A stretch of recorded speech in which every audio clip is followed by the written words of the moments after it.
సంతోషమయ్యా, మీరు కష్టపడుతున్నారు, శ్రమ చేస్తున్నారు, మంచి బిల్డింగ్లు కడుతున్నారు. మీరు కట్టేది బిల్డింగ్లే కాదు, దేశ సంపద సృష్టిస్తున్నారు, రాష్ట్ర అభివృద్ధికి దోహదం చేస్తున్నారు. ఈరోజు మీ యొక్క కష్టం నేను చూశాను. 5 సంవత్సరాలకి ఇసుక కూడా లేకుండా చాలా కన్స్ట్రక్షన్ మొత్తం ఆగిపోయింది.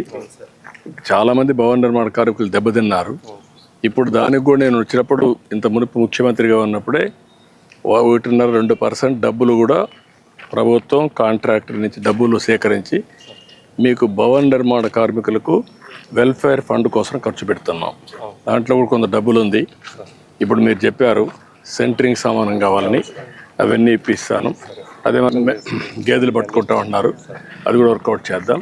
ఇవేం చేయాలో చేద్దారని చెప్తాను. అన్ని విషయాలు నీ విషయం కూడా మాట్లాడి నేను కలెక్టర్కి ఆదేశాలు ఇస్తాను, చెప్పి చేయిస్తాను. ఇల్లు కట్టిస్తాను, ఇంటి జాగా ఇప్పించి ఇల్లు జాగా కూడా ఇమ్మంటాను, ఇచ్చి అన్నీ చేస్తాను. రండి.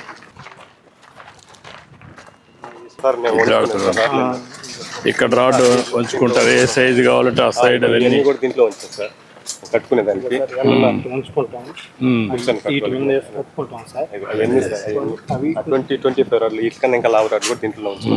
చాలా సంతోషమా. ఈరోజు మొట్టమొదటిసారిగా మీ యొక్క కన్స్ట్రక్షన్ అంతా కూడా భవన నిర్మాణం డీటెయిల్స్కి వెళ్ళాను.